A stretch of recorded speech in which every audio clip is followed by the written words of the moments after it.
네, 저는 한국교육개발원에 있는 고영선이라고 합니다. 오늘 그 앞 세션에서 두 세션에서 모두 네 분이 우리나라 노동시장의 여러 가지 측면을 아주 상세하고 또 그 직관을 주는 그런 발표를 해주셨습니다. 그 마지막으로 우리 이번 토론 세션에서는 모두 7분의 토론자를 모셨습니다. 저희가 한 5분 정도 늦었는데요. 가능한 한 5시 25분까지 끝내는 것을 목표로 해서 각 토론자 한 분당 한 7분 정도 말씀을 해주시고 그 다음에 또 플로어나 다른 곳에서 질문이나 의견을 말씀해 주시고 마지막으로 발표자분들의 정리하는 그런 말씀을 듣는 순서로 진행을 하겠습니다. 모두 7분을 모셨는데요. 저희 자료집에 있는 그 순서대로 그냥 진행을 하겠습니다. 먼저 첫 번째 토론은 김승용 코코넛 사일로 대표님을 모셨습니다. 제가 좀 아까 네이버를 찾아보니까 화물 플랫폼 개발하는 업무를 하신다고 하더라고요. 그래서 우리 김승용 대표님도 그렇고 많은 분들이 현장에서 이제 특히 스타트업을 운영하시면서 오늘 그 발표에 나와 있던 것처럼 인공지능의 발달이라든지 또 고령화라든지 여러 가지 우리 노동시장에서 진행되고 있는 문제를 현장에서 많이 느꼈을 것으로 생각을 합니다. 그래서 좋은 토론 부탁을 드리겠습니다. 먼저 김승용 대표님 부탁드리겠습니다. 네, 안녕하십니까. 현재 벤처기업 코코넛 사일로를 운영하고 있는 대표이사 김승용이라고 합니다. 우선 근본 이 자리를 초청을 해주셔서 감사의 말씀을 전달드리겠습니다.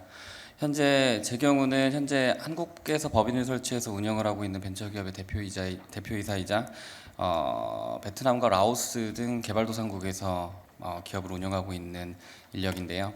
청년 세대인과 동시에 그 청년 세대로서 앞서 다른 발제자분께서 말씀해 주셨듯이 다소 소외되어 있는 근로자와 같은 사용자일 때도 있다라는 말씀을 좀 드리고 싶습니다. 우선 오늘 그 주제 자체가 인구구조 변화 그리고 다가오는 AI 시대의 새로운 노동 패러다임 모색인데요. 이런 부분들이 결국에는 이 패러다임을 모색한다라는 것 자체가 뭐 좋은 표현은 아니지만 먹고 살기 좋은 시절이 아니니까 아무래도 위기감을 느끼고 사회 전반적인 부분에 있어서의 대대적인 변화가 필요하기 때문이지 않을까라는 생각을 합니다.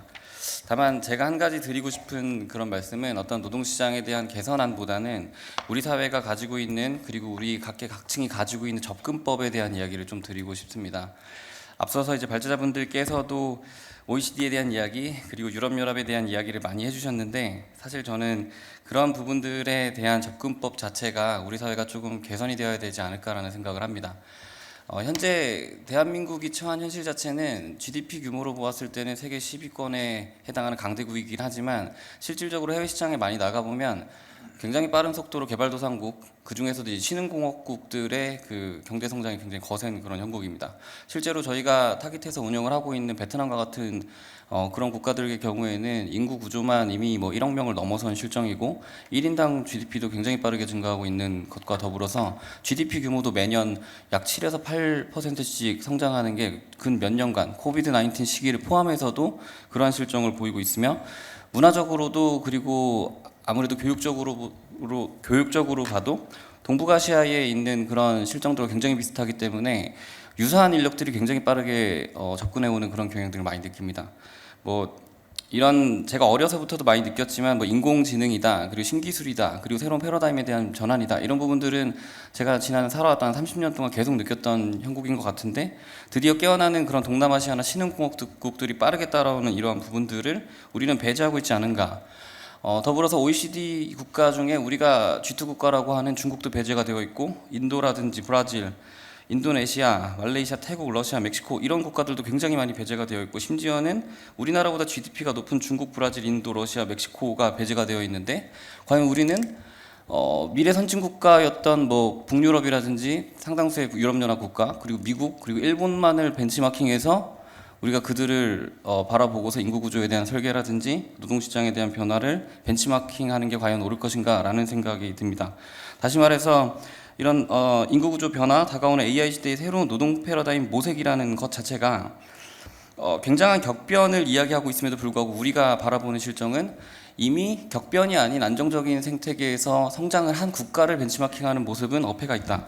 그렇다고 가정했었을 때 우리가 지금 신흥공업국이라든지 그리고 최저개발국들이 굉장히 빠르게 성장하는 이런 우리 뒤편에 있는 그런 국가들을 배제하는 것이 아니라 이런 국가들이 가지고 있는 노동질서라든지 그들이 발전하지 못했기 때문에 노동질서 자체도 후진화되어 있다라고 배제할 것이 아니라 이들에 대한 전략적인 타깃 및 벤치마킹 분석 또한 우리 대한민국이 국가 경쟁력을 강화하고 유지하고 그리고 존속할 수 있는 그런 길이지 않나라는 생각을 합니다.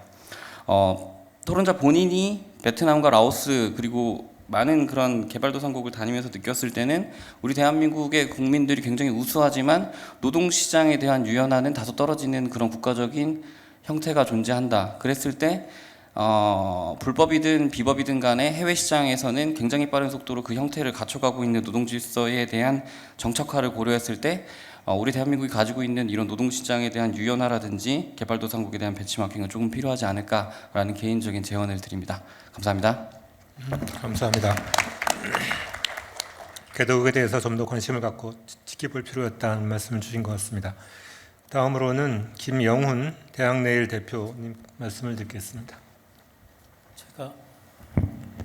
제가 이런 형식의 토론에는 처음 와가지고 굉장히 조금 당황스럽기도 하고 어렵기도 한데 오늘 솔직히 여러분들의 생각을 배우러 왔거든요. 배우러 왔는데 제가 뭔가에 대한 이 부분에 대한 전문가도 아니고 또 잘 모르기도 하고 그래서 뭔가에 대한 제 의견을 이야기를 하는 것보다 마지막 발제하셨던 그 권혁 교수님의 발제가 저는 오늘 굉장히 많이 인상 깊었는데 저는 이제 창의적 노동 또 자율적 노동 좋은 노동을 실천적으로 조금 구현해 보려고 하는 사람이기도 합니다. 저희 대학내일을 잠깐 소개하면 저희는 100% 노동이 고객의 가치를 생산하는 기업입니다. 지금 이제 저희 고용하고 있는 인원이 한 600명 가까이 되거든요. 600명 가까이 되는데 코로나 이전에 대부분 오프라인 기반의 이런 용역 서비스를 제공하는 업종이었어요, 저희가. 근데 코로나 기간에 평균 40%씩 성장을 했습니다. 그리고 고용도 굉장히 그 기간에 많이 늘어났고, 근데 이렇게 구성원들이 이렇게 혁신을 주도할 수 있었던 것은 제가 이 회사의 지분을 9%밖에 안 가지고 있습니다. 원래는 많았죠.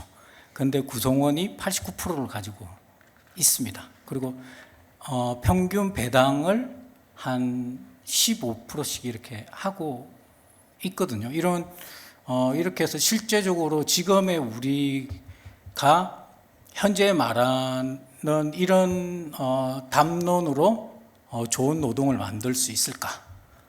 기업의 생산성을 높이고 그 생산성을 높인 걸 바탕으로 좋은 고용을 창출할 수 있을까? 저는 굉장히 어렵다고 보고 있거든요. 그러려고 하면 저는 이제 실험을 해보고 있는 것이 실제로 구성원들에게 또 우리가 말하는 구성원들에게 오너십을 줘야 된다. 오너십을 줘야 되는데 오너십을 주는 방식이 기존의 주식의 변동성은 저는 어렵다고 보고 있습니다. 많은 기업이 제약이 있고 어려운데 그러면 그 주식의 의미가 뭐냐? 저는 이익분배권과 의사결정권이라고 생각을 하고 있거든요. 그러면 많은 기업들이 프로핏 쉐어링을 하고 있고 이런 것들 이미 많이 하고 있고 그 다음에 거버넌스상의 이 지배구조가 아니라 저는 소통을 잘 하는 것 또한 오너십을 주는 과정이라고 생각을 하고 있습니다.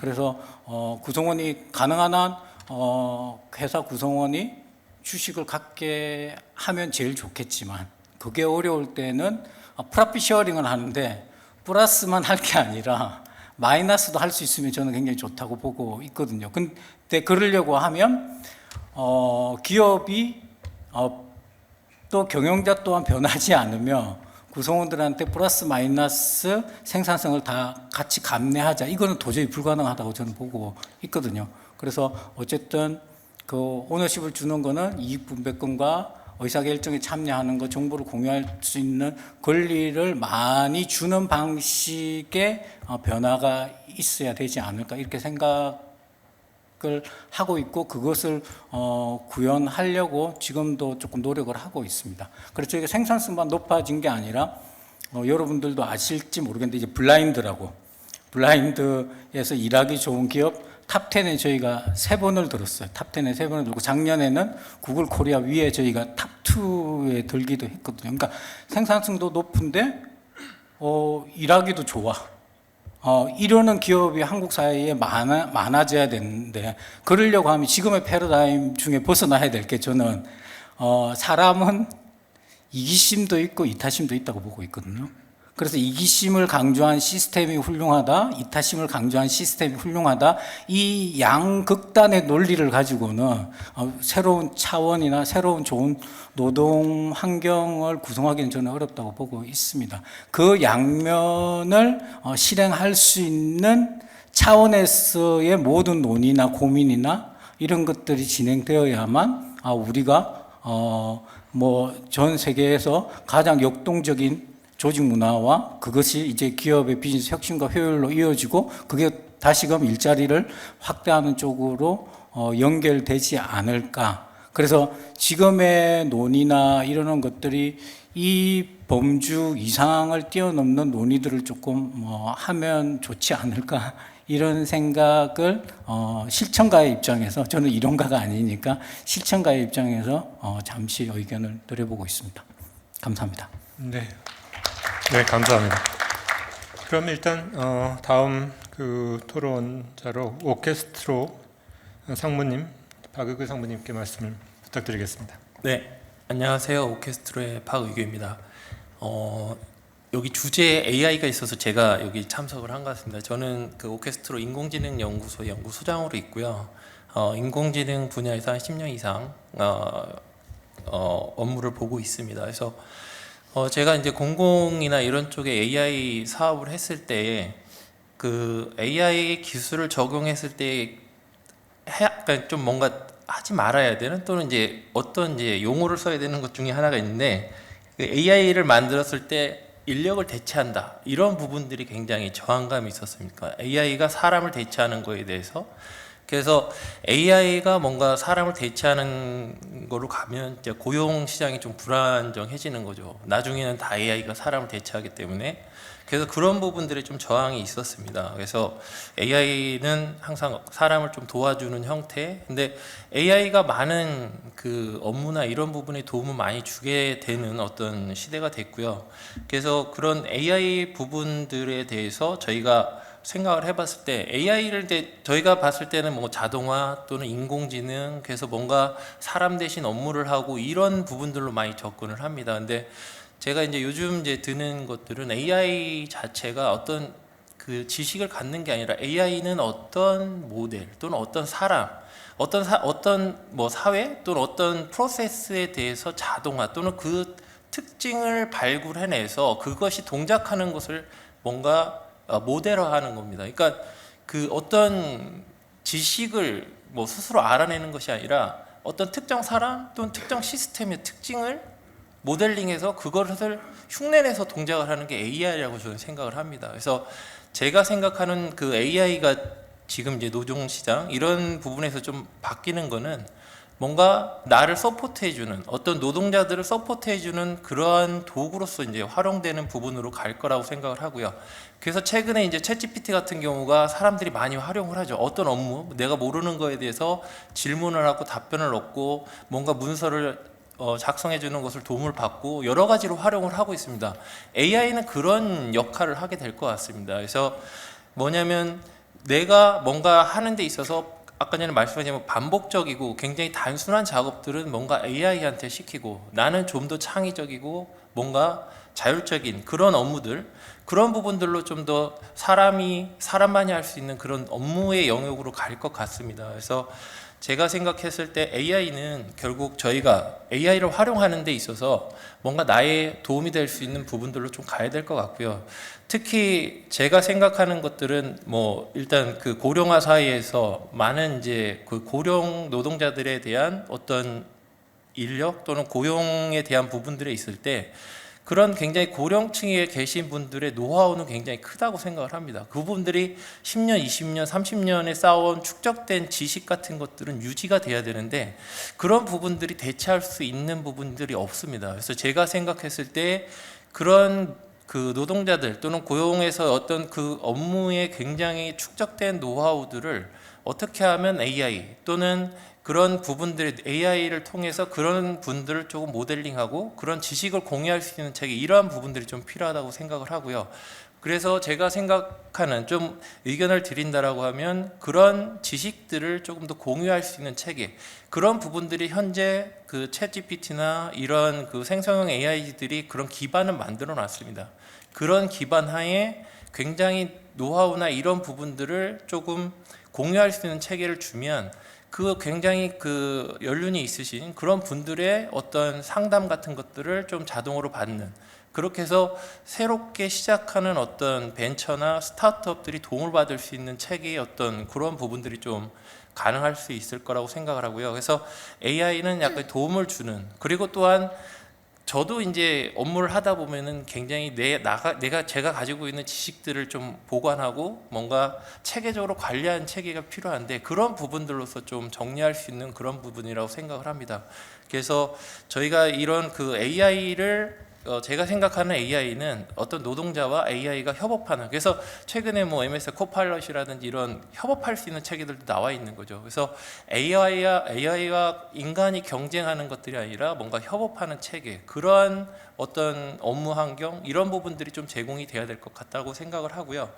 그리고 이런 부분에서 그러니까 인공지능이라는 것 자체를 굉장히 큰 기술 또는 그런 되게 어려운 부분들이 아니라 좀 옆에서 그러니까 항상 사용할 수 있는 그런 도구로서의 그런 환경이 될 수 있는 부분들로 그런 체계가 좀 잡혔으면 하는 의견을 드립니다. 네, 이상입니다. 네, 감사합니다. AI의 그 긍정적인 측면을 많이 강조하신 것 같은데요. 혹시 나중에 시간 되시면 뭐 그거로 인한 부작용은 혹시 또 생각하시는 부분이 있으실지 그런 것도 한번 말씀해 주시면 좋을 것 같습니다. 다음으로는 우리 박지순 고려대학교 법학전문대학교 교수님께 부탁을 드리겠습니다. 네, 안녕하세요. 박지순입니다. 오늘 발제 4편 모두가 굉장히 좋은 발제로 구성이 된 것 같고 우리한테 많은 시사점과 해안을 좀 열어주는 그런 내용으로 구성이 되어 있는 것 같아서 아주 참 큰 공부가 되었습니다. 여기 약간 좀 보태서 좀 말씀을 드리면은 우선 첫 번째 주제와 관련해서 이제 AI 문제에 대해서 참 고민이 많습니다. AI가 이제 고용 문제에 미치는 영향은 지금 조사가 많이 되고 이제 오늘도 발제가 많이 되어 있는데 노동 문제는 뭘까? AI가 만들어낸 노동 문제는 뭘까라는 고민이 있습니다. 특히 노동법 연구자로서 늘 그런 고민이 있는데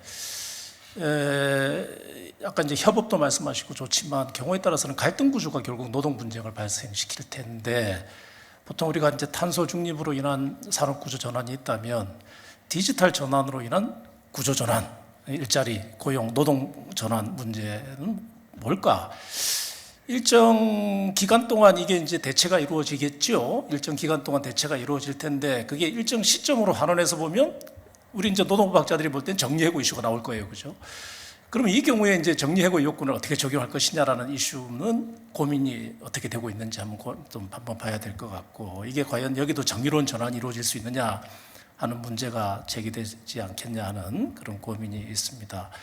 그리고 이제 또 다른 한편으로 이 AI가 야기시키는 데 있어서 이제 노동의 어떤 가치와 기본권 문제에 주는 영향은 뭘까라는 것도 이제 노동의 관점에서는 한번 우리가 좀 더 이렇게 깊이 있게 또 천착해봐야 될 그런 우리가 분석해야 될 분석 대상이 아닌가 하는 그런 생각도 해보았습니다. 그 다음에 이제 두 번째로 한효셉 박사님 이 주제와 그 다음에 또 우리 성재민 박사님의 주제와 조금 오버랩되는 부분에서 저는 계속 고용 문제, 포스트 정년 문제와 관련해서 기업 내부적으로 우리가 정년 후 계속 고용 이슈를 다룰 때는 분명히 임금 체계 문제라든가 그리고 이 고용의 유연성 문제가 어떤 필요 조건으로서 이제 작동할 수밖에 없을 텐데 거기에 한정돼서 이제 논의를 전개시키기보다는 정년 후에 어떤 노동 시장을 조금 더 외연을 확장시켜서 우리가 이제 접근을 해야 되지 않느냐. 그러면 이제 소위 이제 그 기업 레벨이 아니라 기업 외적 레벨, 그러니까 뭐 자회사도 있고 협력사도 있겠고 우리가 관계사라고 많이 부르지만 그리고 이제 또 거래처도 있을 테고요, 그죠? 다양한 거래처도 있을 테고 일종의 말하자면 좀 어느 정도 국지적 노동 시장이 형성될 수도 있지 않겠느냐. 그러니까 그런 영역으로 우리가 이 계속 고용의 가능성을 확대시켜 나간다면 이제 원청 대기업의 역할을 단순히 기업 내에서 고용을 유지시키기보다는 필요한 곳에 인력을 공급해주는 매칭의 어떤 그런 역할을 수행하도록 하는 것도 우리가 좀 다양성 측면에서 선택지로 고민을 해야 되지 않겠냐 하는 그런 생각을 해보았고요. 그리고 성재민 박사님 발제 중에 특히 그 이 근로자 대표제를 통한 근로 조건 결정에 있어서의 어떤 자율성 확대라는 이슈는 저도 요즘 굉장히 중요하게 생각하는 이슈입니다. 저는 이 근로 조건 결정의 분권화라는 이제 어떤 그 용어를 사용해서 이제 설명을 하는데 우리가 이제 언제까지 중앙 집중적인 그런 근로 조건 결정 시스템으로 계속 유지될 수 있겠는가? 우리 산업이나 우리 기업의 경쟁력이나 또 우리 앞으로 미래의 우리 한국의 노동 문제를 더 이상 이제 정부에 의존해서 절대적으로 강행화시키는 그런 방식보다는 정부의 이제 지금까지 강행 규정을 우리가 디폴트화시키고 그 노사가 좀 더 대등한 지위에서 자율적으로 분권적으로 의사결정을 할 수 있는 시스템으로 가야 되지 않겠나. 예를 들면 이런 겁니다. 통상임금 우리가 법제화하자고 이야기를 합니다. 법제화해야죠. 그러면 이제 판결을 중심으로 해서 이제 법제화가 이루어지지만 그건 디폴트 값으로 놓자는 것이죠. 노사가 합의해서 통상임금의 범위를 정한다면 그걸 우선 적용할 수 있는 가능성을 열어주자는 겁니다. 그런 맥락에서 근로조건 결정의 분권화 문제를 우리가 좀 더 이제는 좀 더 넓게 좀 고민을 해봐야 될 그런 단계에 오지 않았나 하는 그런 생각을 해보게 됩니다. 그리고 또 이제 우리 성재민 박사님 발제와 그 다음에 우리 권혁 교수님 발제에서 이제 오버랩되는 부분과 관련해서 저는 원화청의 이중구조 문제와 관련해서 접근해야 될 하나의 좀 약간의 차관점이랄까. 이걸 우리는 지금까지 계속 간접 고용이라는 그런 컨셉으로 접근을 합니다. 그러면 이제 직접이 있고 간접이 있고 하나의 고용으로 다 엮여진 그렇기 때문에 원청의 책임이 극대화되는 강화되는 그런 구조를 항상 염두에 두고 있는 것이죠. 근데 저는 이걸 하나의 위성노동이라는 관점에서 한번 접근해 보면 어떨까요? 즉 다시 말하면 지구와 달의 관계처럼 일정한 서로 간의 일정한 중력이 물론 비율은 다르지만 일정한 중력이 서로 균형적으로 작동되는 그런 노동 시스템으로 이해를 해야 하지 않겠는가 저는 생각을 합니다. 마치 위성도시의 어떤 자족 기능을 두어서 충분히 도심과 어떤 이러한 균형점을 형성해 나가야 균형 있는 발전이 이루어지듯이 우리 이 원청과 이 하청 협력업체 간에도 일정한 균형성을 바탕으로 해서 서로 어느 정도 중력이 작용하는 그렇지만 물론 원청의 중력이 좀 더 커야 되겠죠. 이제 그런 관점에서 우리 이 관계를 정립을 해야 이 질서 있는 네트워크가 형성이 되지 않겠느냐. 그러지 않으면 결국 중력이 한쪽이 소멸돼 버리고 한쪽으로 블랙홀처럼 끌어들이게 되면은 결국은 모든 것들이 다 폭발돼 버리게 말겠죠. 그러면 뭐 지구도 태양으로 소멸될 것이고 달도 지구로 충돌될 수밖에 없을 텐데 과연 그게 바람직한 이 원화청 관계일까? 그런 관점에서 한번 좀 우리가 컨셉을 좀 새롭게 접근하는 것이 좋겠다 하는 생각을 해봤고요. 우리 권혁 교수님 발제와 관련해서 이제 저도 우리 노동법이 이제 새로운 노동법으로 이제는 좀 더 진일보 이제 해야 되는 그런 문턱을 넘어서는 단계에 와 있다. 그게 기존 노동법을 없애자는 것이 아니라 기존 노동법과 때론 경쟁하면서 때론 새로운 규율 대상을 찾아 나가는 그런 지금 단계에 와 있지 않느냐. 이제 새로운 노무 제공자들을 위한 어떤 새로운 옷이 이제 필요한 시점이지 그 옷을 지금의 근로기준법이라는 옷을 자꾸 늘려가지고 자꾸 새로운 노무 제공자에게 입히려고 노력하는 것은 제가 볼 때 이거는 바람직한 어떤 그런 규제의 방식은 아니지 않느냐. 그래서 이제 새로운 노무 제공자에게는 그들에게 맞는 새로운 옷을 우리가 마련해서 입혀 나가는 그런 지금 우리 입법 노력이 필요한 것이고, 그러한 견지에서 이러한 새로운 노무 제공자도 분명히 우리 사회에서 일정한 룰과 어떤 이 규칙에 따라서 노무를 제공한다라고 하는, 그래서 정상적인 노동을 수행할 수 있는 어떤 입법적 여건을 만들어 나가는 것이 우리가 지금 해야 할 중요한 과제가 아닌가 하는 그런 생각을 해보았습니다. 예, 이상으로 토론을 마치겠습니다. 네, 교수님 여러 가지 말씀을 주셨습니다. 근데 그 서로 원하청 근로자 사이에 서로 중력이 작용한다는 얘기는 원청 근로자들도 하청 근로자의 어떤 위치나 이런 것들을 고려를 해야 된다는 말씀, 그렇게 이해를 하겠습니다. 다음으로는 그 한석호 전 전태일대전 사무총장님의 말씀을 부탁드리겠습니다. 죄송합니다. 제가 헷갈렸습니다. 죄송합니다. 박지영 VD 컴퍼니 주식회사 대리님 말씀 부탁드리겠습니다. 네, 안녕하세요. 저는 VD 컴퍼니라고 하는 AI 로봇을 주로 다루고 있는 회사에서 HR 업무를 하고 있는데요. 오늘 이렇게 너무 멋지신 대표님들이 있는 자리인 줄 모르고 이렇게 참석을 하게 되어서 정말 어깨가 많이 무거운 상황인데요. 사실 너무 전문적인 말씀들을 많이 해주셔서 제가 이런 앞서 말씀해주셨던 내용에 대해서 첨언을 하기보다도 저는 HR 담당자로서 5년 정도 업무를 하고 있는데요. 그 현장에서의 보이스를 좀 제 의견과 동반하여 말씀드리면 어떨지 해서 한번 그런 내용을 위주로 말씀을 드려보고자 하는데요. 사실은 여성 근로자 조기 퇴직을 줄이기 위해서 유연 근로를 강화해야 된다는 말씀을 해주셨는데요. 물론 유연 근로도 정말 중요하지만 제가 생각하기에 실제로 여성 근로자분들이 육아휴직을 사용하지 못하는 이유에 대해서도 조금 생각을 해봐야 되지 않나라는 생각을 하고 있어요. 사실 매년 모성보호법이 강화되면서 그에 따른 많은 정책들이 시행이 되고 있지만 제가 생각하기에는 이 모든 법안들이 좀 근로자의 측면에서 강화되고 있는 것이 아닌가라는 우려가 있는데요. 사실 사업주 입장에서는 HR 담당자 입장에서는 이 한 여성 근로자분이 육아휴직을 들어가시게 되면 매년 연차 수당도 정산을 드려야 되고 그에 따른 퇴직금도 정산을 드려야 되는 부분에 대한 부담이 있다 보니 사실 근로자에 대한 정책적인 강화가 되는 것이 우선인가에 대한 좀 의문은 항상 갖게 되는 것 같아요. 그래서 근로자에 대한 정책이 강화되는 한편 사실 사업주에 대한 정책은 강화되지 않는 것 같아서 이에 대한 부분도 논의하실 때 조금 양측이 좀 상생할 수 있는 방안에 대해서 논의를 하시면 어떨까라는 생각이 들어서 이런 의견 한번 전달드려 봅니다. 감사합니다. 네. 그 사업주에 대한 대책으로 혹시 어떤 것들이 가능할지에 대해서 혹시 나중에 기회 있으면 말씀해 주시면 감사하겠습니다. 다음엔 진짜 우리 청장님께 부탁드리겠습니다. 예, 저는 최근 좀 되게 마음이 불편한데요.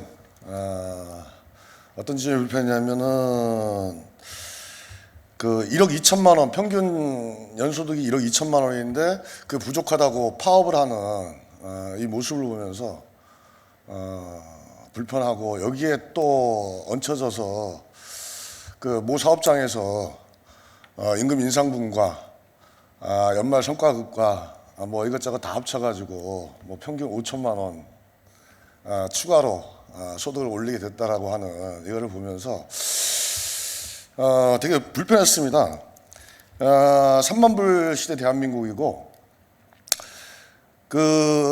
최근에 이제 내년 최저임금 관련 만 30원인가요? 이렇게 결정이 났는데, 노동계가 최저임금위원회에 갖고 들어온 안이 12,600원이었나요? 시간당 12,600원이고, 이게 연으로 따지면은 만약에 그게 됐다고 해도 3,100만 원 수준입니다.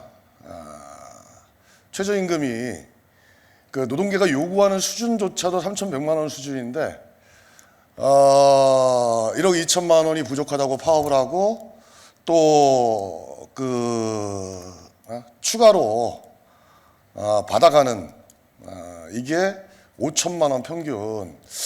이거 언제까지 이렇게 할 거냐? 이게 이제 노동시장 이중 구조의 극단적인 모습이라고 생각이 드는데요. 저는 오늘 토론 관련해서 AI와 로봇이 결합을 하면서 AI 로봇 시대 또는 그 초고령 사회 저출산 이거는 막을 수 없는 흐름이라고 생각이 드는데요. 다만 이거를 막을 수 없기 때문에 그대로 받아들일 것이냐 아니면은 그 정치와 정책이 개입을 해서 사회가 수용할 수 있는 이런 그 시간을 벌고 아니면은 이 사회적인 이런 뒷받침들을 하면서 갈 것이냐 이 문제라고 생각이 드는데 아까 그 우리 허재준 원장님 인사 말씀하시면서 변화의 시기가 기회의 시기가 될 수도 있다 이렇게 얘기를 했는데요. 저는 기회의 시기로 만들기 위한 이런 그 노력이 전 사회적으로 진행돼야 되지 않을까 이렇게 보여지는데요. 아니 그 자본의 논리는 기본적으로 AI 또는 로봇의 성능이 인간 노동보다도 좋다. 그리고 그 AI와 로봇의 가격이 인간 노동의 가격보다도 낮다라고 하면은 그거를 쓸 거라고 보거든요. 머스크가 그런 얘기를 했지 않습니까? 내년 말에 그 옵티머스 로봇 그 옵티머스 2라고 하나요? 옵티머스를 이제 그 시장에 내놓겠다라고 하면서 이 로봇의 가격을 그 2만 달러 수준으로 내놓겠다 이렇게 얘기를 했는데 2만 달러 한 3천만 원? 이라고 치고 그거는 옵티머스는 웬만한 그 자동차 공장이나 제조업 공장에 많이 투입될 수 있는 이런 로봇이라고 생각이 드는데요. 여기다가 또 그 현대가 그 보스턴 다이너믹스인가요? 거기서 개발하고 있는 아틀라스를 또 서로 경쟁적으로 그렇게 해서 시장에 내놓기 시작을 하면은 이게 어떤 상황이 벌어질까? 그 1차 노동시장에 그나마 괜찮은 일자리들조차도 그 사라지는 아까도 그런 일자리가 많이 없어질 거라고 했는데 그래서 저는 결론적으로 그 임금은 이 자본주의 사회에서 자율적이고 이렇게 갈 수밖에 없는 거지만 임금 또는 노동소득의 사회성이라고 하는 이런 개념을 한번 도입해 보는 건 어떻겠냐. 그 1차 노동시장이라 가지고 돈 많이 벌었다고 해서 그 기업이 자기들끼리만 계속 다 가져가고 나누고 이러는 것이 아니라 일정한 수준 이상은 그 사회로 좀 내놔서 어떤 방식이든 사회로 내놔서 기금 방식이 됐든 세금 방식이 됐든 내놔서 2차 노동시장의 문제를 푸는 이런 식의 좀 그 선순환을 갖도록 그 임금을 사회적으로 조율하고 이런 것들을 고민해야 될 때가 아니냐 이런 생각이 듭니다. 1차 노동시장의 그 일자리를 지키기 위해서도 그리고 이 노동시장 이중 구조를 개선하기 위해서도 좀 그런 것들이 필요하다는 생각을 하고 있습니다. 예, 이상입니다. 네. 방금 말씀하신 부분은 아마도 우리나라 노동시장에서 가장 핵심적인 그 고민거리가 아닌가 싶습니다. 마지막으로 황성현 퀀텀 인사이트 대표님 말씀을 듣겠습니다. 네, 안녕하십니까, 황성현입니다. 저는 배경부터만 말씀드리면 저는 이제 학계에서 온 사람은 아니고 주로 이제 산업계에서 인사 조직 업무를 했던 사람인데요. 저는 이제 첫 직장은 아주 전통적인 한국의 그룹사에서 일을 했었고 그 다음에는 이제 야후라든가 또 구글 본사라든가 최근에 이제 카카오에서 일을 했었고 지금은 이제 스타트업의 조직과 인사, 그다음에 대기업의 인사 조직 자문을 하고 있는 사람이다 보니까 한 30년 동안 그렇게 IT 기업에서 일을 하다 보니까 과거 전통 산업에서부터 IT를 거쳐서 지금 AI 산업의 그 중간 어딘가에 세 달을 다 걸쳤던 사람이다 보니까 오늘 토론이 좀 굉장히 의미가 있는 것 같고요. 더 의미가 있었던 것은 단순히 한 학계뿐만이 아니라 지금 노사정, 그다음에 교육계, 학계, 특히 이제 교육계별 원장님까지 와 계셔서 저는 굉장히 종합적인 관점을 갖고 이런 논의가 된다는 것은 굉장히 고무적인 현상이다라고 생각이 됩니다. 저는 사실 우리가 이런 고민을 해야 되는 이 상황이라는 것을 우리는 어떤 관점으로 볼 것인가. 우리가 이제 전통 산업혁명이 한 4차로 일어나고 있는데 산업 사회에서 IT로 건너가서 그다음에 이제 IT 산업에서 지금 AI라는 4차 산업계로 옮겨가고 있는데 이 시기에 대한 그 직접적인 임팩트를 우리는 몸으로 지금 경험을 하고 있는 것인데 워낙 한 세대가 동시에 운영이 되다 보니까 이 충격을 우리는 제대로 이해하지 못하는 경우도 있는 것 같습니다. 이게 그냥 이러다 지나가겠지라는 정도로 생각하는 경향이 있는 것 같은데 제가 보기에는 좀 심도 깊게 논의를 할 필요가 있겠다. 왜냐하면 제가 보기에는 이런 어떤 기술적인 발전으로 끝나는 것이 아니라 어떤 사회적인 변화 또는 인간의 생활을 영위하게 되는 조직에 대한 변화가 수반될 거다라고 저는 생각을 합니다. 그래서 우리가 이제 단순히 이론으로서의 거버넌스가 아니라 실질적인 거버넌스, 우리가 ESG에서 G가 들어가 있지만 이 거버넌스 자체가 바뀔 것이기 때문에 거기에서 나오는 아까 말씀하셨던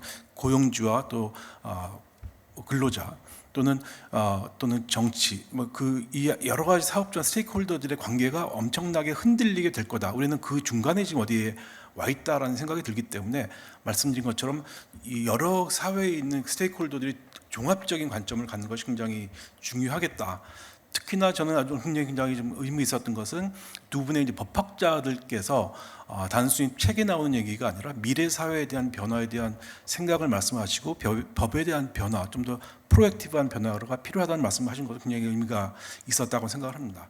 이제 그런 관점에서 제가 오늘 전달드리고 싶은 어떤 제가 학자가 아니기 때문에 제 경험을 말씀드리면 저는 아까 말씀하셨던 그 딥마인드라고 하는 그 알파고를 만든 딥마인드라는 회사가 이제 구글 브레인 팀이라는 곳에 인수가 될 때 제가 그 팀에 구글 인공지능 팀의 인사 담당이었기 때문에 그 충격이 얼마나 큰지를 저는 몸으로 느꼈거든요. 심지어 구글이라는 그 당시에 가장 혁신적이었던 회사조차도 딥마인드라는 회사가 들어오면서 엄청난 충격을 받았던 것이죠. 그러니까 왜 그러냐면 우리가 구글이라는 회사가 그 당시에는 누구나 부러울 만한 회사였지만 이 회사가 앞으로 10년, 20년 후에는 더 이상 1등이 아니겠다는 그런 엄청난 위기감을 느끼게 했던 것이 물론 그 회사를 인수함으로써 굉장히 큰 어드밴티지를 얻었지만 동시에 엄청난 불안감을 갖게 됐던 것이죠. 그러니까 기존에 있었던 그 뛰어난 구글의 엔지니어들조차도 딥마인드의 그 엔지니어들을 보면서 또는 AI 연구자들을 보면서 엄청난 열등감과 이 충격이 있었거든요. 그래서 이런 사람들을 어떻게 대해야 될까, 이 거버넌스를 어떻게 해야 될까라는 그런 근본적인 생각도 있었던 것을 제가 기억이 좀 나는데요.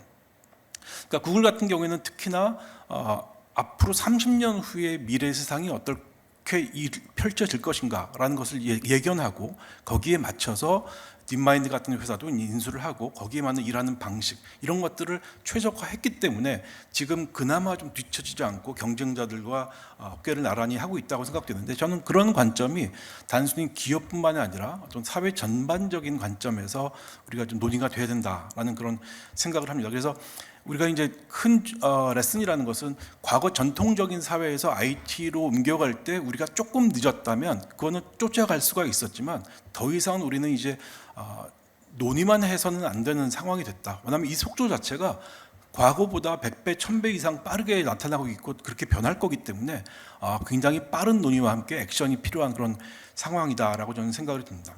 그래서 이런 상황에서 저는 뭐 기업을 다녔던 사람이기 때문에 기업과 이런 산업에서 그 변화에 대한 그 페이스를 맞춰가는 데 있어서 자체적으로 되지가 않거든요. 여러 가지 법적인 규제, 정부의 페이스, 어떤 입장 이런 것들이 굉장히 영향을 많이 미치기 때문에 그런 관점에서 논의를 좀 해주셨으면 좋겠다라는 생각이 들고 이런 그 산업의 발전에 있어서 제가 이제 실리콘밸리에서 경험했던 것 중에 하나는 뭐냐면 이게 여러 가지 법적인 규제도 중요하지만 또는 교육적인 차원에서 이런 인재들을 미래적인 시각을 가지고 길러내는 것들 그다음에 앞으로 사회가 점점 변함에 따라서 고용의 형태가 과거 전통적인 사회에서의 평생 고용이라든가 또는 종적인 관계로 형성되지 않을 가능성이 매우 높기 때문에 좀 더 다양하고 유연한 관점에서의 어떤 고용 형태, 그 고용 형태에 맞는 또 법적인 지원, 그 다음에 앞에서 이미 말씀하셨지만 보상의 형태 이런 것들이 같이 가질 수 있는 거기에 아마 중추적인 것들이 직무 직급에 대한 직무적인 어떤 직무 재편 또는 이런 것들이 논의가 되지 않으면 안 될 것이다. 라는 그 말씀 좀 드리고 싶고요. 그다음에 제가 굉장히 의미 있게 발제를 들었던 것 중에 하나가 이제 성재민 그 부원장님이나 한희덕 박사님이 말씀하신 것 중에 그 산업화 우리가 초기부터 이제 직무 단위로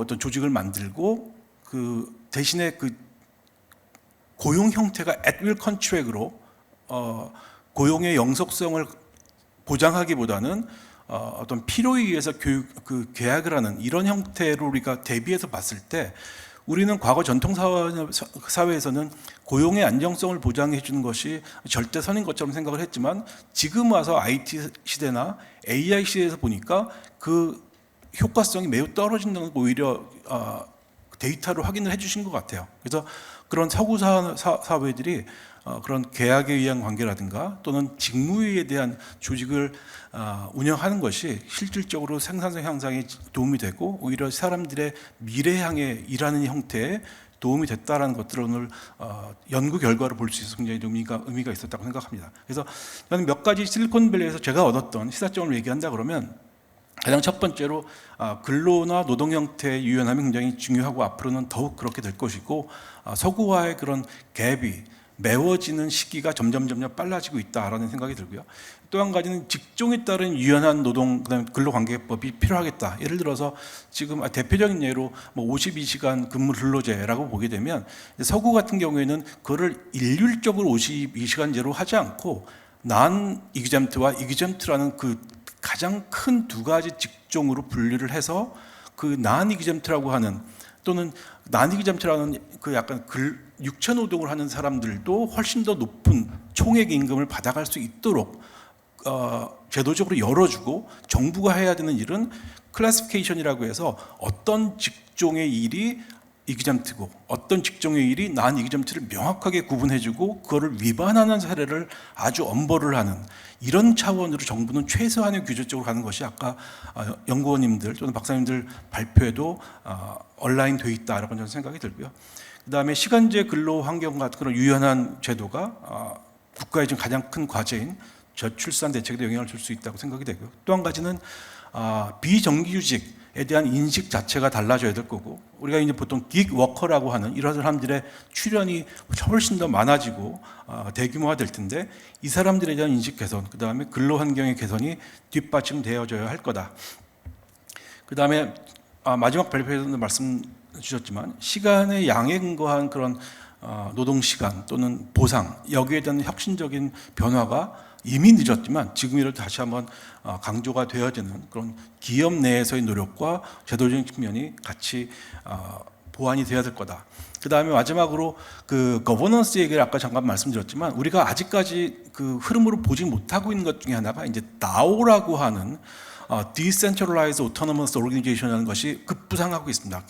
다른 해외에서는 많이 이미 떠오르고 있는데 이게 저는 거버넌스를 혁신적으로 바꾸는 큰 변화의 요인 중에 하나가 될 것인데요. 이미 제가 자문하는 회사 중에 하나도 그 DAO를 이용을 해서 업무 단위를 태스크 단위로 쪼개서 우리 직원이 아닌 사람들에게 일을 배당을 하고 그 배당된 결과를 평가하는 것을 오히려 챗GPT가 사람이 아닌 챗GPT가 그 업무 결과를 평가를 하고 그 업무 결과의 퀄리티에 따라서 500불, 600불, 700불의 금액을 보상하는 이런 식으로 이미 조직이 움직이고 있기 때문에 그러한 조직 거버넌스상의 움직임에 대해서 우리가 좀 더 관심을 가지고 거기에 맞는 대책들을 세워야 될 것이 종합적으로 이루어졌으면 좋겠다라는 말씀을 마지막으로 드리도록 하겠습니다.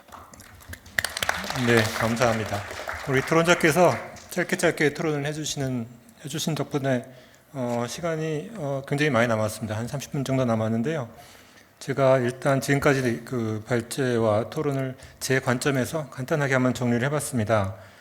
AI 도래에 대해서 오상일 팀장께서 말씀해 주셨지만 저는 이제 중요한 부분이 컴플리멘터리한 부분이라고 생각이 됩니다. 컴플리멘터리하다는 것은 그걸 잘 활용하는 사람에게는 상당히 높은 생산성을 가능케 함으로써 어떻게 보면 이제 격차가 더 벌어질 수도 있는 문제일 것 같습니다. 그러니까 AI를 잘 활용하는 사람과 잘 못하는 사람 간의 격차도 벌어질 수 있고요. 말씀하신 것처럼 가버넌스에 있어서도 이 기업을 오히려 세분화하고 컨트랙트가 시장 관계에 의해서 이 노동이 조직화되는, 그러니까 기업이라는 하이라키한 그 위계적인 질서가 아니라 시장을 통한 그런 조직화가 가능하게 함으로써 또 한편으로 그만큼 또 그 격차를 벌릴 수 있다는 그런 생각이 들고요. 두 번째, 한일수 박사님 말씀하신 그 고령사회에 관련해서 이것 역시 장기적으로 보면 이제 취약한 근로자의 경우에는 오래 사는 만큼 오래 근로해야 되는데 거기에 따른 여러 가지 그 빈곤의 문제, 워킹푸어의 문제도 발생할 수 있다는 생각이 듭니다. 이런 상황에서 특히 권 교수님이 말씀하신 것처럼 과거에 그 대규모 사업장을 전제로 해서 만들어진 노동법 체계가 앞으로 어떻게 고쳐나가야 될 것인지, 특히 말씀하신 것처럼 이 정말 이런 새로운 환경에서 보호가 필요한 집단이 무엇인지, 어떤 집단인지를 파악을 하고 그분들을 어떻게 효과적으로 보호할 것인지에 대한 어떤 고민이 필요한 시점이라고 생각이 됩니다. 그래서 오늘 여러 가지 말씀을 주셨는데요. 사실 오늘 이제 발표 중에 잠깐 스쳐났지만 굉장히 새로운 그런 제안도 많이 있었습니다. 예컨대 정규직에 대한 보호 완화와 더불어서 비정규직에 대한 보호 강화에 대한 말씀도 있었고요. 또 오거나이즈되지 못한, 조직화되지 못한 근로자에 대한 어떤 대표성 문제도 거론이 됐고 여러 가지 제안이 있었는데, 또 한편으로 드는 생각은 우리나라에서 이러한 새로운 시대에 적합한 노동법 체계, 제도와 관행 이런 것들이 어떻게 그 사회적 논의가 진행되고 있는지에 대한 그런 것도 한번 생각을 해봐야 될 것 같습니다. 솔직히 말씀드리면 저도 고용부에 몇 년 근무를 해봤지만 사실 우리나라에서 노동시장 관련된 논의는 어떤 현실에 대한 냉정한 판단, 그리고 논리에 기초한, 그리고 데이터에 기초한 어떤 상호 존중의 그 분위기 속에서 논의가 이루어지고 거기에서 많은 사람들이 공감할 수 있는, 많은 국민들이 공감할 수 있는, 그리고 우리나라 노동시장 전체를 바라보는 관점에서의 어떤 해결책이 찾아지기보다는 이제 진영 논리에 따라서 자기 입장을 한치도 서로 양보 안 하면서 진행되는 이런 모습을 굉장히 많이 봤는데요. 이 사태를 어떻게 극복할 것인지에 대한 고민이 앞으로 좀 필요하다는 생각이 들고요.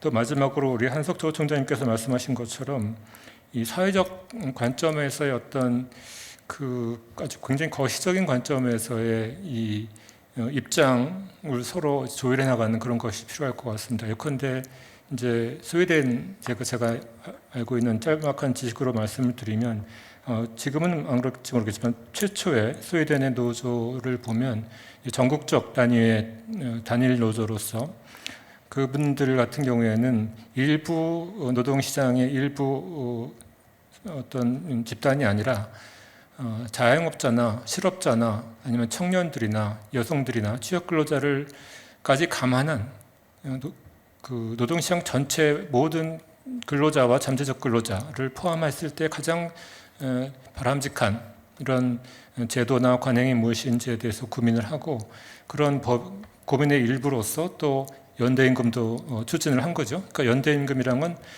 그 저임금 근로자 같은 경우에는 임금을 좀 더 높이지만 사실 고임금 근로자 같은 경우에는 오히려 임금을 낮춤으로써 고임금 분야에서 고용을 더 확대하는 그런 것까지 또 노조에서 고민을 하고 사회적 그 화두로 던지고 국민적 그 동의를, 합의를 구하는 그런 과정이 그런 과정을 거쳤다고 하는데, 거기에 비해서 우리나라의 노동시장의 참여자들, 구성원들은 어떤 생각을 가지고 있고 어떤 고민을 가지고 있고 어떤 자세로 우리나라 이 급격한 변화에 대응할 것인가에 대해서 같이 고민하는 그런 자리도 필요할 것 같습니다. 아까 김영훈 대표께서 말씀하신 것처럼 실천적 관점에서 개별 사업장에서 이런 고민을 하시는 것만큼 사실은 국가 전체 노동시장 차원에서도 이런 이타심과 이기심을 적절히 조화시키면서 우리 다 같이 발전할 수 있는 이런 방안에 대해서 고민을 해야 될 것 같습니다. 오늘 좋은 발표와 토론이 있었는데요. 지금 단계에서 우리 발표하신 네 분의 말씀을 또 간단히 듣고 그 다음에 또 진행하고자 합니다. 이번에는 발표 순서와 반대로 권혁 교수님부터 한번 말씀을 부탁을 드릴까요? 준비한 이 확실히 모호성이라고 하는 거, 예측 불가능성이라는 게 미래 문제이긴 한 것 같습니다. 제가 처음에 답할지는 몰랐는데 예, 저는 그런 말씀을 드리고 싶네요. 우리가 노동법이 어떻게 진화해 나갈 것인가에 대한 고민을 누구라도 공감하고 또 어떤 방향성에 대한 다양한 의견들이 있다는 걸 다 알면서도 유독 노동법의 어떤 진화에 관한 논의가 터부시되는 거 아닌가. 이 말을 누구도 못 꺼내고 꺼내는 것에 대해서 너무 조심스러워하는 것은 이유가 뭘까? 사실 독일에서는 노동법의 입법자가 입법자들 가운데 가장 부지런해야 된다. 왜냐하면 노동시장이 생각보다 너무 빨리 변하기 때문에 노동시장이 변한다는 것과 사회적 보호 필요성이 존재하는 곳과 위치와 시간이 바뀐다는 의미거든요. 그걸 그때그때마다 바꿔주지 않으면 누군가에게는 불필요하게 과도한, 누군가에게는 정말 필요하지만 사각지대에 놓이는 이런 문제가 있기 때문인 것 같습니다. 그래서 이데올로기의 어떤 과잉이라고 하는 것도 우리가 한 번쯤 되짚어봐야 되는 부분이 아닌가 그런 생각을 저는 해봤고요. 우리가 지금까지 노동법 이야기를 하면서 노동권 또는 이제 권리를 중심으로 이야기를 해왔는데 사실 노동법 구조를 자세히 들여다보면 누가 의무를 부담할 것인가가 오히려 더 중요한 문제 같아요. 현재 우리 노동법 체계는 사용자에게 의무를 부과해서 그 사용자로 하여금 다양한 근로자에 대한 권리를 이행시키도록 하는 거거든요. 근데 문제는 사용자의 역량이 부족했을 때는 그럼 노동법은 뭘 할 수 있느냐? 할 게 없습니다. 결국은 우리가 사용자라고 하는 개념 또는 근로자라고 하는 이 개념이라고 하는 것이 과거의 어떤 전형적인 모습과 비켜나가서 다양하게 변화되면 사실 여기에 걸맞게 국가가 이런 업무에 종사하는 많은 어떤 사용자라고 칭해지는 사업주들 또 그 노동을 제공하는 많은 노동자들의 의견을 다 받아서 그 부담을 합리적으로 배분하는 역할을 좀 해줘야 될 것 같다. 예컨대 플랫폼 노동에서 누가 사용자냐 이걸 논쟁하는 게 뭐 그렇게 중요하겠느냐. 오히려 그런 플랫폼 노동을 통해서 이익을 얻는 사람들, 혜택을 얻는 사람들이 어떻게 그 플랫폼 노동자가 재해가 발생했을 때 그 보상에 기여하고 부담을 분담할 것인가를 합리적으로 배분해 주는 거, 여기에 대한 사회적 공감대가 훨씬 중요한 거 아니냐. 이런 부분에 대한 고민이 좀 있어야 된다고 생각하고요.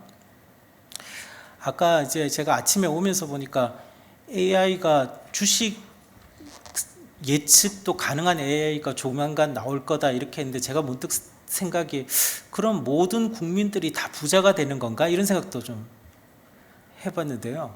누군가는 부자가 되고 누군가는 그렇지 않을 텐데 이 대목에서 인간의 창의적인 창의성이라고 하는 것이 여전히 AI 시대에도 더 중요할 거라는 생각이 듭니다. 인간의 노동력에 대한 아주 보편적인 평균 수준의 상승 정도가 AI의 역할인 거고 거기에 그 사람들의 어떤 창의적인 창의성이 덧붙여졌을 때 사회가 발전하지 않을까 그런 생각을 하게 됩니다.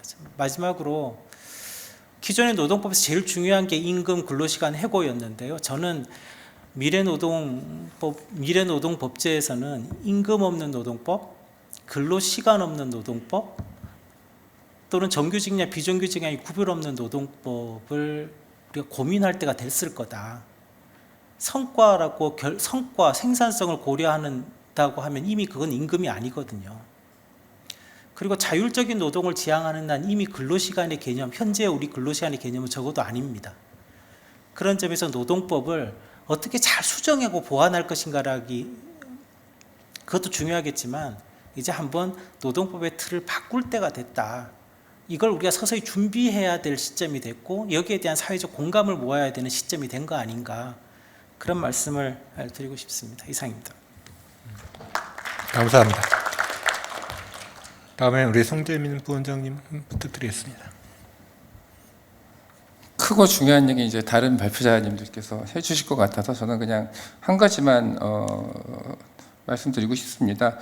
그 토론 중에 여러 가지 굉장히 중요한 얘기가 많았다는 생각이 드는데 저한테는 개인적으로 그 육아휴직 얘기해 주시면서 사용자에 대한 고려도 필요한 거 아니냐는 말씀이 좀 개인적으로는 많이 다가왔습니다. 이게 사실 우리가 제안하거나 또는 만들거나 하는 제도들이 아무래도 이제 고용노동부다 보니까 근로자 위주로 제안을 하는 측면이 뭐 없지 않을 겁니다. 분명히 그 과정에서 사업주 얘기도 충분히 듣지만, 근데 사실 제도를 되게 좋게 만들어 놓으면 좋긴 한데 중요한 건 그렇게 되면 이제 대기업하고 공공부문만 지키는 제도가 되고 중소기업은 소외되는 이제 그러면서 이제 불법이 되고 뭐 그런 경우를 참 많이 봅니다. 실제 그것이 우리나라의 그 많은 중소기업들 비공식 부문 개도국 수준에서 이제 막 탈피한 지 얼마 안 되는 그런 기업도 사실은 되게 많죠. 작은 영세 기업들 보면. 그리고 우리나라처럼 소규모 기업이 많은 나라가 없습니다. 동유럽 국가들 웬만한 국가들도 우리나라보다 소규모 기업이 많지는 않거든요. 그런 거를 사실 보면 우리가 제도를 설계할 때 지킬 수 있는 방식으로 제도를 디자인하는 게 굉장히 중요하다는 생각이 들고, 그것은 결국 근로자의 필요뿐만이 아니라 사용자도 유연하게 대응할 수 있도록 해주는 결국은 그런 것이다라는 생각이 듭니다. 그래서 그런 관점에서 우리가 좀 제도를 바라보고 앞으로도 좀 논의를 하고 그럴 필요가 있다는 생각이 들고, 또 하나는 이거와 연동해서 우리가 제도를 유연하게 만들려고 하면 항상 근로자 쪽에서 이제 그런 얘기 많이 나오죠. 이거 우리 그 노사가 결정하게 하면 이거 사용자가 알아서 결정하는 건데 이거 어떻게 제도 만들어 놓으면 어떡하냐 그런 얘기 결국은 또 나옵니다. 이게 사실 제가 보기에는 그냥 맞물려서 서로 도는 문제예요. 그러면 결국은 그 문제에서 돌파구를 만들어야 되고, 제가 끝에서 이제 근로자 대표제 관련해가지고 좀 강조를 했었는데, 우리가 좀 거기에서 돌파구 만드는 것도 굉장히 중요한 과제로 추진을 해줘야 나머지 문제들이 같이 풀릴 수 있는 토대가 만들어진다는 생각이 들고, 이런 인식이 좀 우리 확산이 되면서 기업들도 어떻게 하면은 거기에서 그 근로자들과 대화하는 좋은 관행 이런 걸 본인의 기업에도 만들고 확산할 수 있을 거예요. 이런 거에 대한 인식을 갖는 게 굉장히 중요한 과제로 또 남는다. 이 맞물려 있는 문제이기 때문에 그런 생각이 다시 한번 들었다는 말씀 드리고 싶습니다. 감사합니다.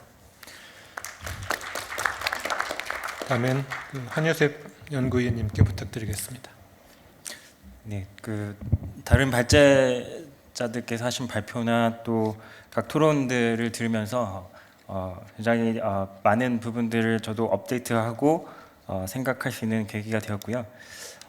제가 조금 이제 좀 앞에 이제 두 개의 발표가 조금 거시적인 담론들을 다루고 있어서 좀 그런 관점에서 조금 다시 한번 좀 마무리를 하는 관점에서 말씀드리면, 사실은 저는 어떻게 생각하면 AI하고 고령화 충격이 같이 오는 거는 우리나라 관점에서는 꼭 나쁘지는 않다고 생각을 합니다. 왜냐하면은 고령화는 주로 이제 인력난 쪽의 이슈라고 하면은 AI는 오히려 사람을 대체한다는 이런 위협으로 다가오는데, 두 개가 사실은 같이 오기 때문에 오히려 그냥 생산성 강화로 좋은 방향으로 갈 가능성도 있거든요, 분명히. 그런데 문제는 그게 좋은 방향으로 꼭 간다는 보장은 어디에도 없습니다. 그걸 그렇게 가도록 만들어 가야 되는 것이고요.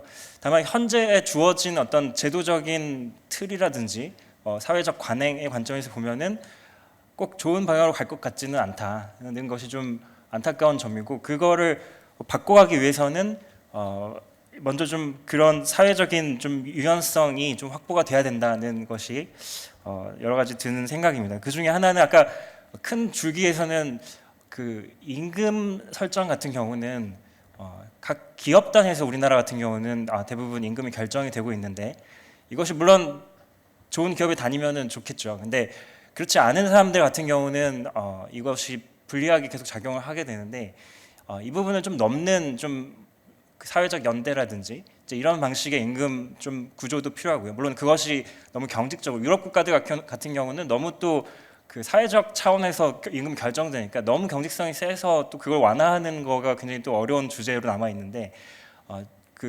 그러나 분명히 좀 사회적 차원에서 좀 이런 부정적 외부성을 좀 흡수해주는 이런 방식이 분명히 필요하고요. 또 한 가지는 오히려 또 기업 내부적으로 여러 가지 목소리들을 좀 다 반영할 수 있도록 또 개별 성과가 또 반영될 수 있도록 좀 더 이 기업 단위에서 또 내려가는 방식의 이제 이런 임금 결정도 필요한 것 같습니다. 또 한 가지는 이제 고용 형태와 관련해서 여러 아까 말씀드려 주셨는데 AI도 그렇고 그 고령화도 그렇고 둘 다 고용 형태는 좀 더 유연해야 된다. 이게 맞는 방향인 것 같고요. 그러니까 어떻게 하는 게 사실 가장 우리나라에서 고용의 안정성을 높일 수 있느냐. 여기에는 주어진 답은 사실은 많지는 않습니다. 그러니까 우리가 만들어가야 되는 이런 상황이고요. 다만 학술적으로는 뭐 정규직, 비정규직 같은 거는 정규직 보호는 완화하면서 비정규직 보호는 강화하자. 이거는 학술적으로는 이미 나와 있는 정답에 가깝고요. 다만 이제 이 새로운 고용 형태, 이 노무제공자라든지 이런 또 플랫폼 종사자 이런 것까지 포괄하는 이러한 방식의 어떤 입법이 나와야 되는지는 여전히 계속 논의돼야 되는 주제고 이 부분에 있어서 분명히 어느 정도의 최소한의 보장은 있어야 되겠지만은 그러나 또 그것이 너무 강화됨으로써 오히려 경직성을 가져오는 이런 부분들은 잘 피해야 될 것 같고요. 이러한 방식들 통해서 좀 AI와 이 고령화가 서로 부정적인 것들은 다 상쇄돼서 없어지고 좀 각 직군별로 좀 더 좋은 방향으로 나갈 수 있는 이런 것으로 설계가 되지 않나. 물론 너무 좀 거대한 담론이라서 이런 주제로만도 계속 논의가 되어야 될 것 같은데요. 그런 정도의 생각으로 마무리하겠습니다. 예. 감사합니다. 마지막으로 오삼일 팀장님께 부탁드리겠습니다. 네, 제가 오늘 토론회 오기 전에도 오전에 이제 기자들한테 전화가 왔었고 토론회 중에도 기자들한테 연락이 왔었는데 아마 자료가 미리 배포가 됐으니까 기자들이 연락 온 것 같은데 그래서 제가 좀 전에 검색을 해봤습니다. 기사가 어떻게 나는지 검색을 해봤는데 제가 발제한 거에 한정해서 보면은 이제 야마가 뭐 AI 때문에 일자리 340만 개 뭐 사라질 위기 이런 식으로 야마가 많이 나오는데 그 야마가 틀렸다는 게 아니고 잘못다는 게 아니라 그러니까 사람들이 관심이 거기에 많이 가 있는 것 같습니다. 대체성에 관심이 가 있는데 제가 오늘 발제하면서 좀 강조하고 싶었던 거는 약간 우리가 보완성도 충분히 아까 토론자분도 말씀하신 것처럼 좀 균형 있게 볼 필요가 있다. 왜냐하면 그러니까 어떤 학자들은 그렇게 얘기합니다. 이게 10년 내도 아니고 5년 내에 우리가 상상 이상으로 AI 어답션이 엄청 올라갈 거다. 그럴 경우에는 실업률이 지금 수준보다 상당히 올라갈 수도 있다. 그러면은 우리 사회가 그 실업률을 감당할 수 있느냐? 그러면은 기본소득 그런 논의로 갈 수밖에 없다. 이렇게 주장하시는 분들도 있고, 뭐 제가 소개해드린 IMF 견해처럼 너무 부정적으로 보지 말고 우리가 이 기술을 가지고 사용성을 극대화할 수 있는 방향으로 노동시장을 유연하고 개혁을 해야 된다. 그걸 잘하는 나라들이 이 국제 경쟁에 살아남을 거다. 이렇게 어떻게 보면 전통적인 IMF의 하우스뷰라고 볼 수도 있는데 뭐 5년 뒤, 10년 뒤에 어떻게 될지 모릅니다. 실제 우리가 기본소득을 논의하게 될 수도 있고 5년 뒤에 아니면 거기까지 가지 않고 뭐 다른 논의를 할 수도 있는데 뭐 미래가 어떻게 될지 모르지만은 기본소득까지 너무 논의를 하다 보면은 수동적으로밖에 안 되는 것 같아요. 그러면은 기본소득을 재원을 어디서 마련할 것이냐, 누가 세금을 더 내고 기업한테 뜯을 것이냐, 어떻게 할 것이냐. 그러니까 너무 수동적으로밖에 논의가 안 되니까 우리가 좀 AI 관련 논의를 할 때 좀 우리가 능동적인 측면에서 우리가 할 수 있는 한 최대한 하면서 우리가 어떤 식으로 적극적으로 이 AI 시대 파고에서 좀 국제 경쟁에 살아남을 수 있을까 그런 좀 긍정적인 논의가 좀 앞으로 많이 이루어졌으면 좋겠습니다. 감사합니다. 감사합니다. 혹시 플로우에서 방청객 중에서 뭐 질문이나 아니면 의견을 말씀해 주실 분 있으면 손 들고 말씀을 해주시면 감사하겠습니다. 네, 저 한국장애인고용공단의 김용탁입니다. 오늘 발표하고 토론 잘 열심히 들었습니다. 근데 제가 들으면서 이제 고민되는 부분이 뭐냐면 사실은 이제 이렇게 인구구조 변화라든가 아니면 AI 시대를 관련돼 가지고 지금 논의를 보면서 정규 노동시장 중심의 대기업 그리고 고학력 고임금 그다음에 어떤 이런 측면들에 되게 많이 초점이 맞춰져 있습니다. 사실은요. 그러다 보니까 사실은 이런 것들에 대한 대안 제시가 상당히 어떻게 보면 또 상당히 지극히 좀 이렇게 막 그러니까 정규 노동시장에 있는 이 좋은 근로자들 중심으로 논의가 되는 것 같더라고요.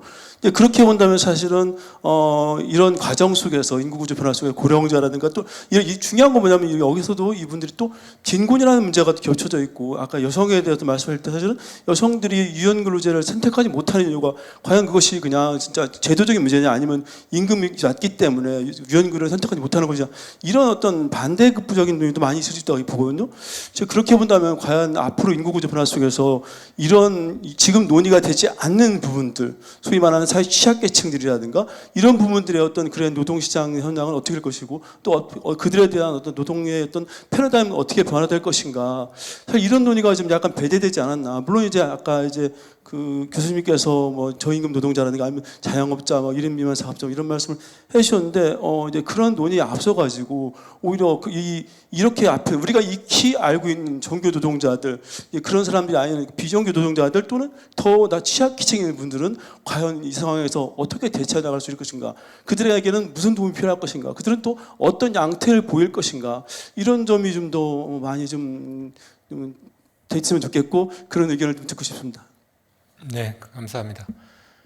사실 뭐 이렇게 발제나 토론 중에 그 얘기가 많이 나오긴 했는데요. 말씀하신 것처럼 그 부분에 대해서 충분히 더 좀 논의를 하고 사실은 이제 오늘 말씀하신 것도 종합해 보면 그런 부분에 대해서 우리가 좀 더 많이 토론을 하자, 논의를 하자, 사회적 합의를 이뤄나가자 뭐 그런 결론인 것 같기도 합니다.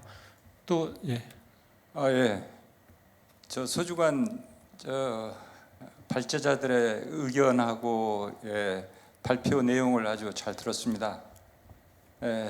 다름이 아니라 저는 오늘 이 자리가 인구구조 변화 그 다음 AI 시대라는 것이 오늘 현재 우리가 당면한 문제는 아닙니다. 이미 벌써 4차 혁명을 우리가 예상을 했었고 이런 어떤 그 인구가 절벽 급속하게 감소가 한다는 것은 이미 통계적으로나 여러 가지가 나왔는데 제가 두 가지 관점에서 좀 이런 좀 공동 토론회가 좀 마련됐다는 것이 때는 늦었지만 그래도 다행이다라는 생각이 들고요. 오늘 인구구조라든지 AI의 그런 그 타이틀이 의미하고 있는 것들이 과연 이게 고용노동부의 후원과 한국노동연구원의 어떤 이런 게 국한돼서 이게 우리가 검토해서 사회적인 어떤 이 협의가 좀 꼭 이게 제한적으로 필요한 것인지 이게 더 많은 왜 이게 기획예산차라든지 여기는 산자부도 포함이 될 것이고 이런 여러 가지 관계부처의 공동 고민이 이게 같이 이루어져야 되는데 단순히 고용노동부만의 이게 일인가 이런 게 의구심이 좀 생깁니다.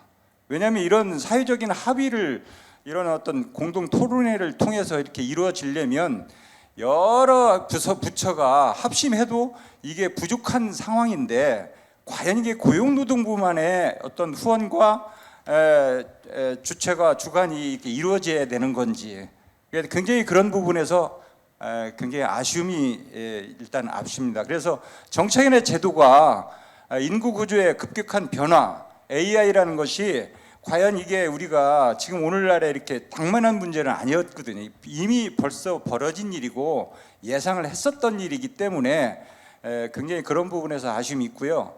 제가 조금 전에 오전에 게임을 하는 업체의 대표하고 미팅을 하고 왔습니다. AI를 통해서 게임에 이런 어떤 그 시나리오나 이런 것이 AI를 통하면 인구 지금 현재 인력 절감이 70% 정도는 절감을 할 수 있다는 얘기를 들었을 때 굉장히 이건 우리 단순히 게임 업체만의 일이 아니고 산업 전반적인 영향이 있는데 노동자들은 약자입니다.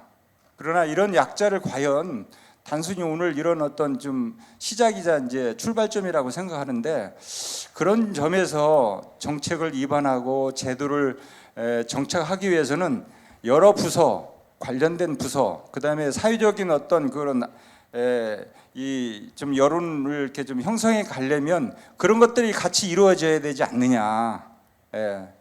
이상입니다. 네. 중요한 말씀을 생각이 듭니다. 사실 그 우리가 노동시장 이중 구조 얘기를 하지만 이중 구조의 근본 원인은 사실 기업 부분에서 이중 구조가 있기 때문이라고 생각이 되고요. 특히 대기업과 중소기업 간의 격차 때문에 생기는 문제고, 특히 중소기업의 일자리 불안정, 그러니까 기업 자체가 불안정하기 때문에 일자리도 불안정할 수밖에 없는 문제가 있고요. 또 아까 잠깐 말씀이 나왔지만 사실 그 취약계층 근로자에 대해서 여러 가지 대책이 필요할 텐데, 사회보험 측면에서 사회보장제도의 측면도 필요하고, 또 직업훈련이나 교육의 재교육의 문제도 있을 것 같습니다. 그래서 말씀하신 것처럼 사실 거의 모든 부처가 다 관련된 이슈이기도 하고, 제가 듣기에는 오늘 토론회는 1년의 토론회의 이제 첫 출발점이기 때문에 앞으로 그런 논의가 계속될 수 있을 것으로 생각이 듭니다. 더 방청객께서 말씀해 주실 분이 없으면 오늘 혹시 토론하신 분들 중에 마지막으로 덧붙이실 얘기가 있으시면 좀 자유롭게 간단하게 말씀해 주시면 감사하겠습니다. 총장님 말씀해 주시죠. 짧게 아까 우리 그 말씀하셨지 않습니까? 우리 고용 선생님께서 이 노사 진영 논리의 문제 얘기를 했는데요. 오늘 참 수많은 대책들, 방향들, 물론 그 사람들마다 생각은 다를 수 있겠지만 쭉 나왔는데, 저거를 어떻게 그러면 풀어갈 거냐. 많은 지점들 그 양노총에 가면은 바짝 뛸 거고, 또 경영계 쪽에서도 이거는 안 돼 하면서 이렇게 툭툭툭 쳐나갈 거고, 정부에서는 이걸 어떻게 감당을 하나, 이런 상황이 계속 벌어질 거라고 보여지고 앞으로도 그럴 거라고 보여지는데, 저는 그럼에도 불구하고 이 문제를 사회화 시켜야 된다. 이제는 이런 정도의 토론이 아니라 사회화 시켜야 된다고 저는 생각을 합니다. 그래서 경사노위를 넘는, 경사노위 안에서는 제가 봤을 때 하늘이 두 쪽 나도 이런 거 논의 안 될 거고요. 의제로 잡는 것조차도 서로 간에 동의가 안 되고, 늘 하던 30년째 노사가 하던 얘기들 경총은 경총대로, 노총은 노총대로 하는 이 상황이 반복될 거라고 보여진다. 그래서 경사노위를 넘어서는 수준의 사회적 대화 테이블이 결성이 돼야 된다, 만들어져야 된다고 그렇게 생각을 합니다. 그리고 이 사회적 대화는 지금처럼 경사노위 안에서 그 노사정이 자기들끼리 논의하고 많은 게 아니라, 그리고 뭔가 논란이 벌어졌을 때 그 언론을 통해서 드러나는 게 아니라 이 과정을 처음부터 끝까지 사회화시키는, 그래서 이 국민들이 이거를 함께 고민을 하면서 사회적 압박을 받을 수 있어야 된다. 그래야 그 흐름을 형성할 수 있다, 이렇게 생각을 합니다. 그런 걸 통해 가지고 한 3년, 5년 이런 과정들을 좀 거쳐가면서 만들어내야 되지 않나. 아까 이 발표자 중에 지금 그 개발도상국 아니면은 저 동남아가 얼마나 이렇게 지금 빠르게 따라오는지 아느냐, 이 얘기를 할 때 되게 그 말씀 들으면서 속이 답답했었는데요. 너무 한가한 것 같다, 이런 생각이 드는데, 결국은 이 문제를 푸는 거는 그 노총과 경총에 대한, 경영계와 노동계에 대한 사회적 압박, 이거를 만들어내야 된다. 사회적 압박을 만들어내고 이렇게 가는 게 맞다라고 하는 흐름을 형성하지 않으면은 5년 후에도 똑같이 앉아가지고 이런 토론을 하고 있지 않을까 싶습니다. 이상입니다. 감사합니다. 혹시 또 추가로 말씀하실 분이 계실까요? 예, 말씀해 주시겠어요? 예, 저도 잠깐 이제 이야기를 하면 저도 이게 학계나 정부가 하고 있는지 안 하고 있는지 모르겠는데, 이제 경영자 입장에서 학계나 정부가 했으면 좋을 것 같은 게, 지금은 단순하게 우리가 노동이나 노동소득 이런 범주에서만 보고 있는데, 예를 들면 자산과 자본소득과 이 노동소득의 상생 지점에 대해서 연구를 하고 있는지, 이런 것들이 조금 궁금하기도 하고요. 그 다음에 이런 것들이 논의가 되어야 원청과 하청의 문제, 대기업과 중소기업의 문제, 그 다음에 지금 자영업 사용자라고 표현하는데 자영업자와 최저임금의 문제, 이런 것들이 정규직과 비정규직의 문제가 저는 근본적으로 해결할 수 있는 논리적 근거가 조금 만들어 줄 수 있다라고 생각을 하는데, 이게 다른 나라 선진국이나 다른 데서는 하고 있는지, 국내에서는 하고 있는지 모르겠는데 이게 조금 선행되었으면 좋겠다라는 생각을 한 가지를 해보게 되고, 그다음에 여전히 이제 많은 경영자들을 만나고, 저도 이제 그 대기업 CEO들이나 이런 분들이 강의 요청을 많이 해서 이제 대기업 임원들이나 CEO분들을 강의장에서 되게 많이 만나고 있는데, 근본적으로는 우리가 ESG 경영이 한국 사회에 이제 한 3, 4년부터 굉장히 많이 이해가 됐는데, 근본적으로는 아직까지는 경영자들이 주주 자본주의 시대에 머물러 있다. 그러니까 이해관계자 자본주의로 가지 않으면 이게 근본적인, 이게 노동자들에게 의무만 강조하는데 경영자는 근본적으로 어떻게 변화해야 될 것인가에 대한 좋은 러닝을 얻기 힘들다. 그래서 이 주주자본주의 패러다임에서 이해관계자 자본주의로 빨리 기업들이 이행을 할 수 있게, 유행처럼 그냥 ESG를 받아들이는 게 아니라 진짜 이 이해관계자 자본주의를 실행할 수 있는 기업 경영의 목적의 변화를 이루어내지 않으면 노동자들에게 우리가 책임과 의무를 엄격하게 물을 수 있는 구조는 여전히 요원하고, 노사가 대립되는 이 상태의 구조는 영원히 저는 해결되지 않을 것이다. 이런 생각을 조금 많이 가지고 있는 편입니다. 이상입니다. 네, 감사합니다. 혹시 또 말씀 있으실까요? 예, 그럼 이 정도에서 오늘 토론을 마무리하겠습니다. 마지막에 우리 두 분께서 말씀해 주신 것처럼 매일 같은 얘기를 반복하지 않고 뭔가 새로운 틀로 기존의 틀을 깨고 나가기 위해서는 사회적 압력이 필요한 것 같고요. 근데 사실 그런 사회적 압력이 자생적으로 생기기는 어렵고, 제가 볼 때는 일단 전문가나 관계, 학계, 연구계, 아니면 언론 이런 데서 뭔가 새로운 아이디어를 내고 화두를 던져야 될 것 같은데요.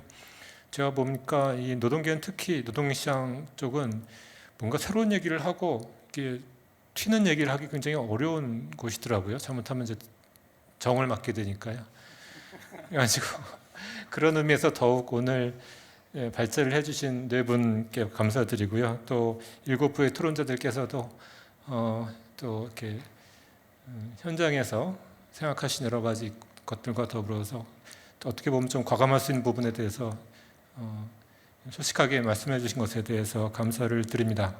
무엇보다도 오늘 이 자리를 마련해 주신 우리 그 두 연구기관, 노동연구원과 한국개발연구원에 감사드리고, 후원해 주신 우리 고용노동부, 특히 우리 장관님께서, 저는 아까 인사말만 하고 나가실 줄 알았는데 토론 끝까지 남아 계시는 장관님은 제 생전 처음 봤습니다. 마지막에 혹시 이렇게 그 폐회사를 한번 부탁을 드려도 될지 모르겠습니다. 그래서 다음에 더 좋은 자리를 마련해 주실 것을 다시 한번 부탁드리면서 폐회사 좀 부탁드리겠습니다. 격식에 안 맞는 깜짝, 그죠? 근데 아까 범부처로 가야 되는 거 아니냐라고 말씀을 주셨는데, 그렇게 하고 있고요. 좋으신 말씀 감사드립니다. 왜냐하면 인구 구조 변화, 다가오는 AI 시대는 이 객관적인 조건 다 알고 있는.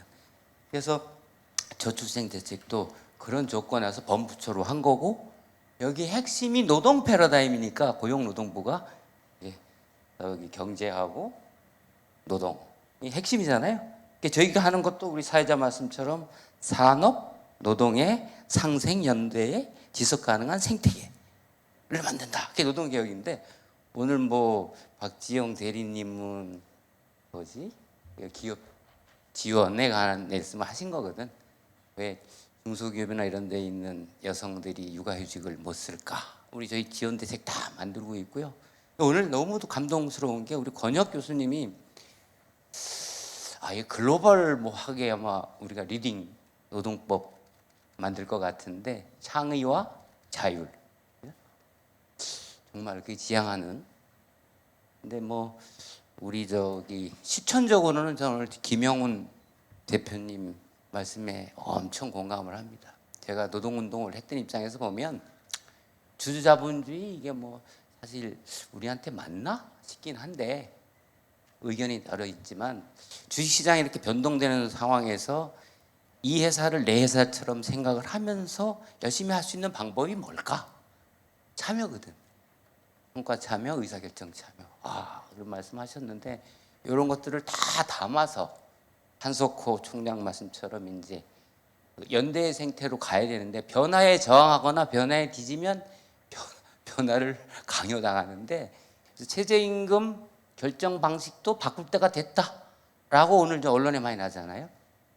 근데 이게 계속 40년 동안 똑같은 방식으로 하니까 변화해야 된다 그러는데 사회적 대화도 지금 저희가 그 실무적으로 검토할 때는 남아공의 그 미래 세대들이 참여하는 그런 몽프레르 프로젝트까지도 저희가 저희들이 고민을 했는데 모두가 지금 오늘 나오신 말씀 참고해서 저희들이 적극적으로 정책에 반영하고 그다음에 우리 사회자님 말씀처럼 이것을 더 확장시켜서 공론화하는 쪽으로 고민을 하겠습니다. 고맙습니다. 감사합니다. 장관님. 네, 이상으로 오늘 토론을 마치겠습니다. 감사합니다.